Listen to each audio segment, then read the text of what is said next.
Halo sahabat guru hebat, kembali lagi bersama saya Antonius Andi Datunya SAG. Dalam melaksanakan praktek pengalaman saya pada materi ajar kedua dengan tema Aku Mengembangkan Kemampuan. Baik sahabat guru hebat, kali ini saya akan menggunakan model pembelajaran Project Based Learning atau PJBL. Selamat menyaksikan tampilan saya berikut ini. Terima kasih. Siap, hormat, selamat pagi Bapak Guru. Baik, selamat pagi rekan-rekan. Silakan dulu. Apa kabar hari ini? Baik, Sehat? sehat. Baik, hari ini kita akan belajar tentang Aku Mengembangkan Kemampuan. Apa yang anak-anak ketahui tentang bakat atau kemampuan? Bakat atau kemampuan tahu? Tahu.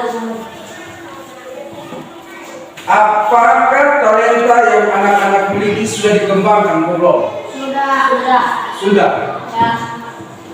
Terus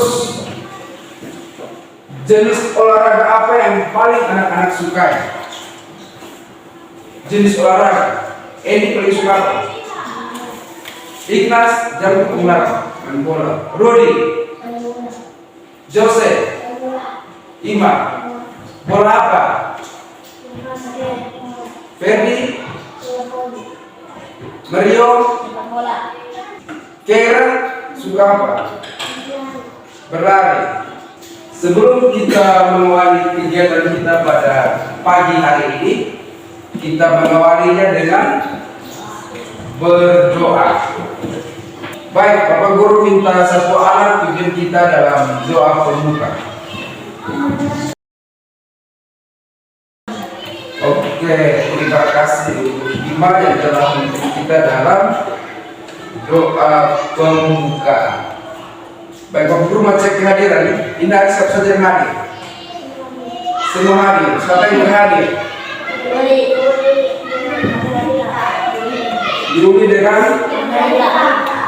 Yuni dengan Margarita, berarti dua orang sudah hadir ya. Baik, minggu lalu kita belajar tentang Aku Pribadi Yang Unik. Ya, kita lihat. Kita akan menonton sebuah video, yaitu judulnya Jangan Menyerah. Jadi simak baik-baik video tersebut. Setelah menonton video, Bapak Guru akan memberikan pertanyaan-pertanyaan terkait dengan video yang telah kita tonton bersama. Paham? Mengerti?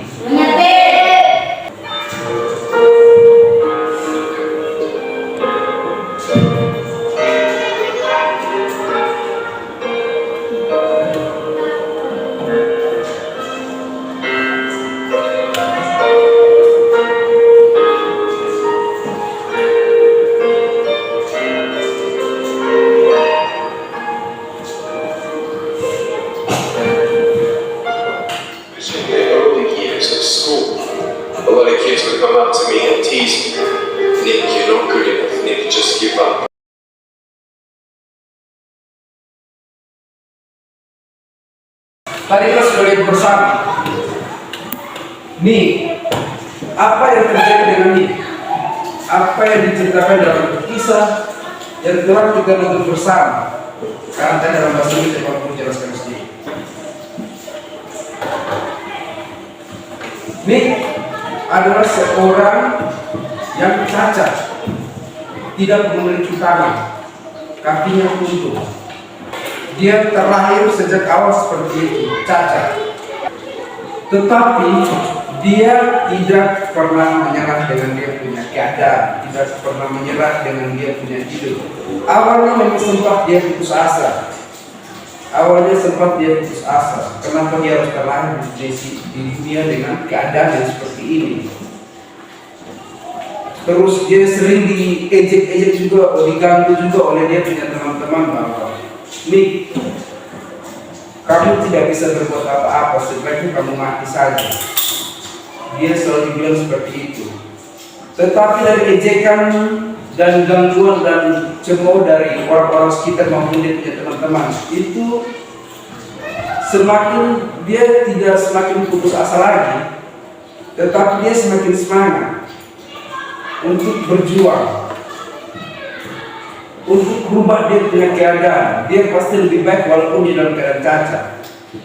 Jadi dia terus berlatih, belajar, berdoa juga kepada Tuhan untuk memperjuangkan mencapai dia punya cita-cita masa depan yang lebih baik. Kita bisa lihat akhirnya dia bisa, walaupun dia punya tidak memiliki tangan, tapi ada kelebihan-kelebihan yang sudah ditunjukkan dalam kerja kerasnya. Yang pertama, dia bisa terjun payung, dia berselancar, dia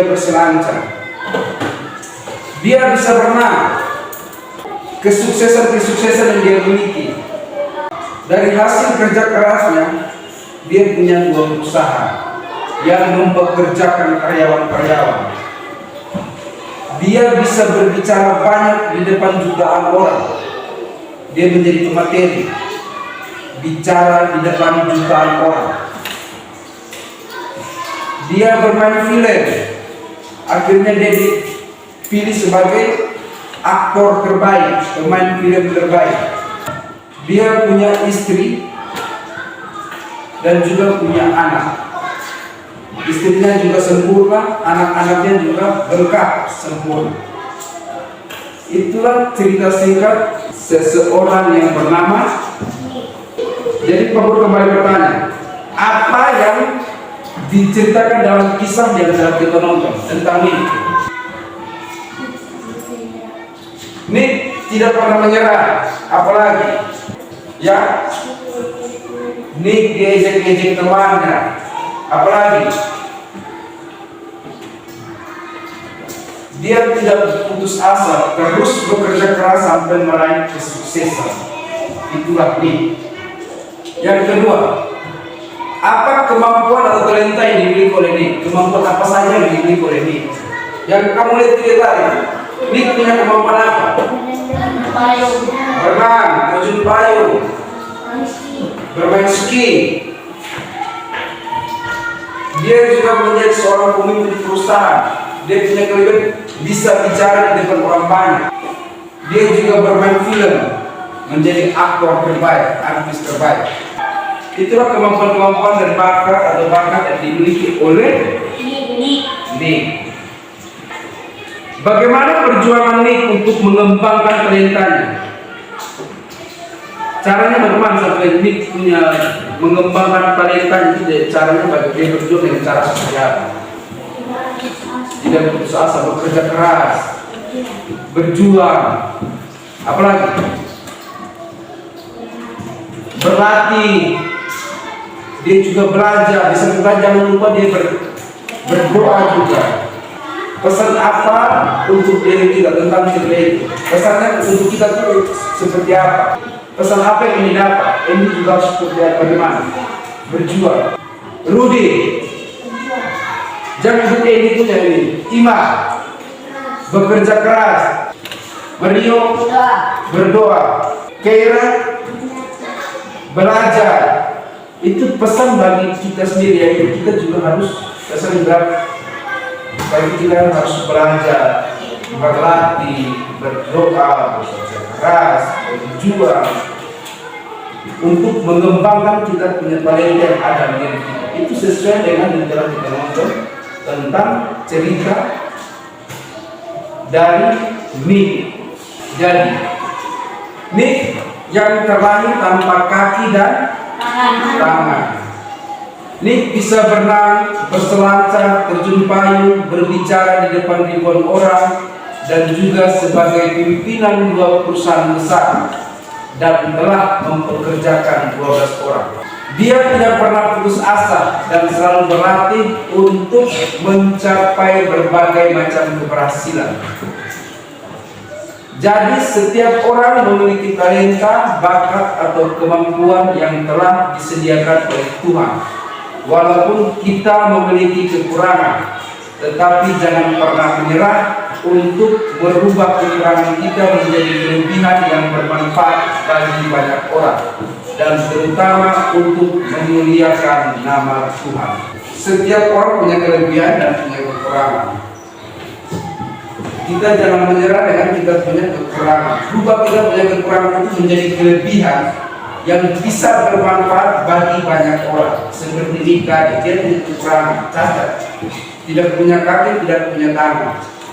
Tapi dari kekurangan yang dia miliki, dia kembangkan, dia rubah menjadi sebuah kelebihan, sehingga kelebihannya itu berguna dan bermanfaat bagi banyak orang, jutaan orang. Oke, baik. Setelah kita menonton, menyaksikan video tentang Nick, kita masuk pada sebuah proyek, atau kita mau melakukan suatu pekerjaan, suatu tugas yang menghasilkan produk yang akan dipresentasikan nanti. Jadi anak-anak dibentuk dalam 3 kelompok seperti itu ya. Coba di kelompok 3 orang satu kelompok.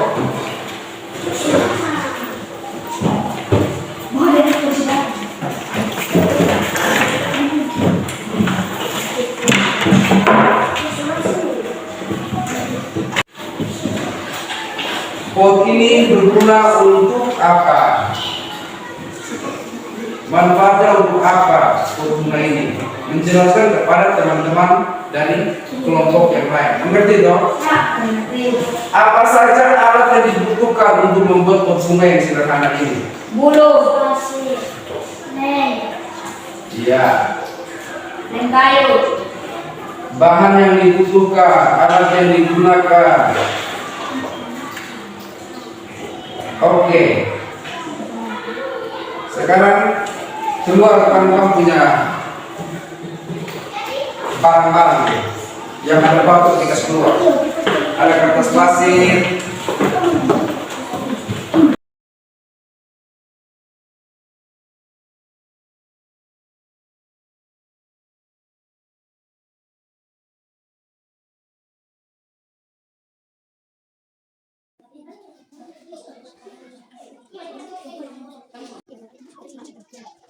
untuk mempresentasikan hasil kerjanya masing-masing. Kita mulai dari kelompok 1. Pegang pelan-pelan, hati-hati.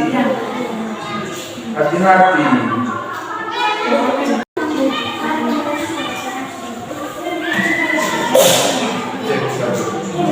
Cek satu.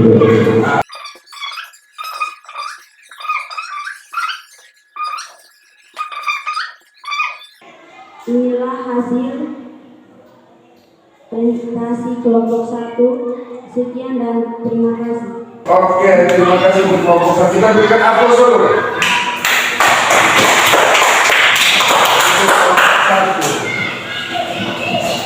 Ya, kita lanjut ke kelompok 3 untuk presentasikan hasil kerja mereka. Pegang baik-baik ya.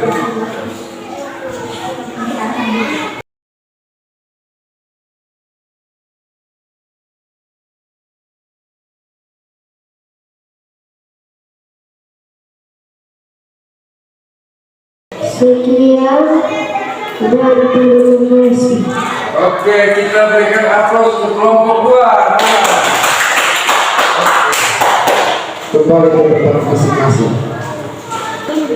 Sekarang tepuk tangan untuk kita semua. Baik, terima kasih untuk semua kelompok yang telah mempresentasikan hasil kerja kelompok masing-masing. Baik, setelah kita melaksanakan proyek yang telah dikerjakan masing-masing kelompok, bisa kita lihat bersama dalam kebersamaan kelompok masing-masing kelompok. Untuk mencapai sebuah keberhasilan dalam melakukan suatu pekerjaan merupakan hasil dari kombinasi antara perencanaan yang matang, pelaksanaan yang konsisten, dan evaluasi yang berkelanjutan. Proses keberhasilan tidak hanya bergantung pada pencapaian hasil akhir, tetapi juga pada setiap langkah yang diambil untuk mencapainya. Coba kita lihat, proses untuk membuat vas bunga yang sederhana kan tidak serta-merta jadi saja. Kita harus mulai dari mana? Siapkan bulunya dulu, siapkan alat dan bahan, pasang lem dulu tempel dia masing-masing untuk membentuk suatu vas bunga. Jadi untuk mencapai sebuah keberhasilan butuh kerja keras, butuh bekerja sama kalau sebagai dalam ini dan kelompok. Begitu juga dalam hidup, untuk mencapai kesuksesan berarti harus butuh kerja keras, butuh kecermatan, butuh ketelitian dalam proses melakukan suatu pekerjaan. Baik, sekarang kita lanjut pada perhatian sini. Kita lanjut pada kegiatan berikut, yaitu kita mau mendalami kitab suci yang diambil dari Injil Matius bab 25 ayat 14 sampai berapa? Sampai 30. Ya. Jadi dengar baik-baik, nonton baik-baik, fokus. Sebelum habis menonton, Pak Guru akan memberikan pertanyaan-pertanyaan penulis.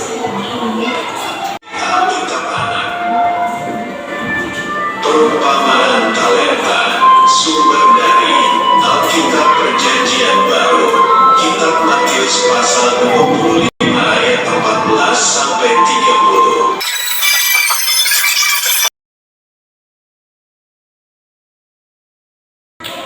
Jadi setelah kita menonton video kitab suci yang diambil dari Injil Matius bab 25 ayat 14 sampai 30 yang menceritakan perumpamaan tentang talenta. Jadi setelah menonton apa yang dikisahkan dalam Injil Matius, talenta, cerita tentang hamba dan tuannya. seorang hamba dan tuan, apa lagi? Cerita apa? Terus ini menceritakan seorang hamba, bukan seorang hamba, tetapi ada 3 orang hamba ya. Ada 3 orang hamba dengan tuannya. Hamba yang pertama diberikan berapa talenta? 5. Hamba yang kedua? 2. Hamba yang ketiga? 1. 1 talenta. Terus apa yang terjadi ketika tuannya kembali? Apa yang disebut ketiga hamba ini?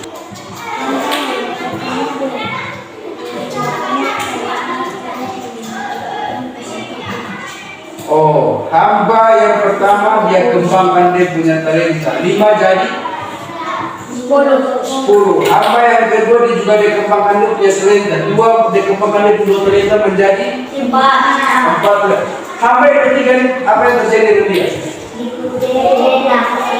Dia punya talenta itu tidak dikembangkan tetapi dikuburkan. Terus tuannya sangat senang kepada 2 hambanya. Betul ya? Tuannya sangat senang karena kedua hambanya mengembangkan talenta mereka. Terus yang hamba yang ketiga tuannya sangat marah. Dan apa yang terjadi dengan hamba ketiga? Dikurung di dalam penjara, dimasukkan ke dalam penjara.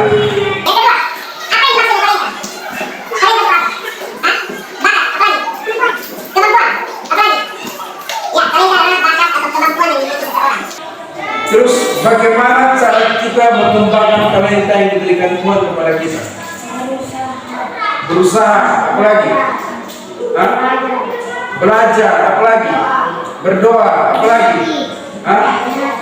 Berlatih. Oke. Jadi cara kita untuk mengembangkan talenta yang kita miliki, talenta diberikan kepada Tuhan. Jadi yang pertama kita harus dengan berlatih terus menerus, belajar. Di samping belajar, berlatih, jangan lupa berdoa. Kita juga harus bekerja keras untuk mengembangkan talenta yang kita miliki supaya berguna bagi banyak orang.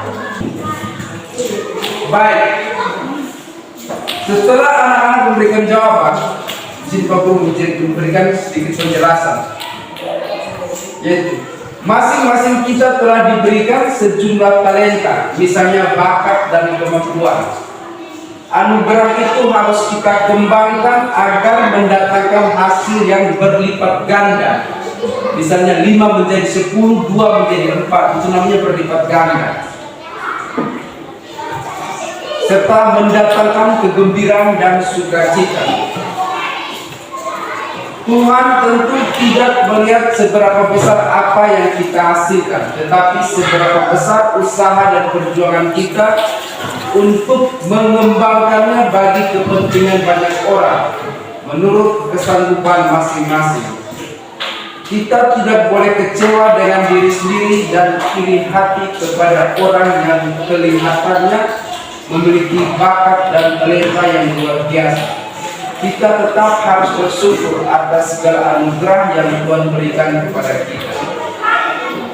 Kita perlu bertanya pada diri sendiri, apakah kita telah menggunakan dan mengembangkan talenta-talenta yang diberikan Tuhan kepada kita.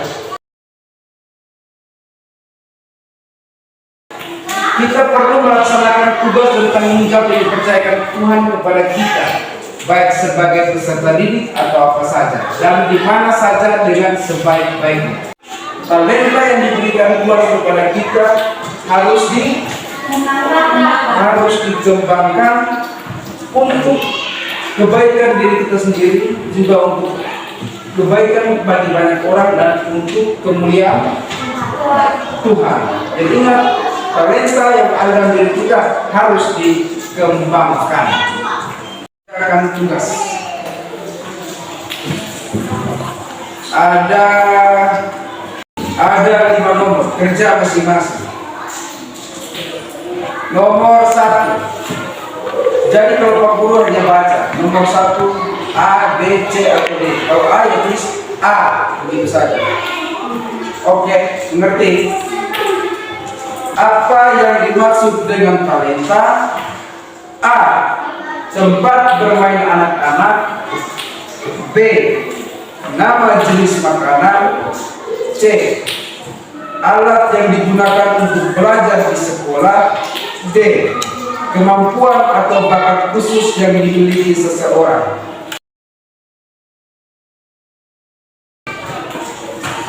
Oke, itu tugas kita untuk hari ini.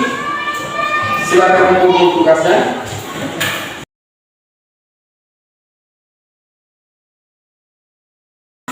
Baik anak-anak, sekian pelajaran kita untuk hari ini.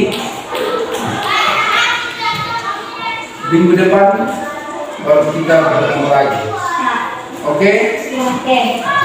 Sebelum kita mengakhiri pelajaran kita, mari kita menutupnya dengan berdoa. Semua berdiri.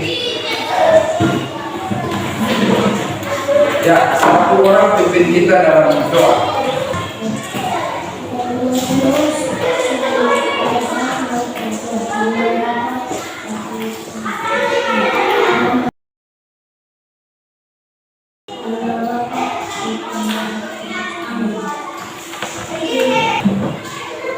Siap. Hormat. Selamat siang Bapak Guru. Oke, selamat siang anak-anak. Silakan pulang.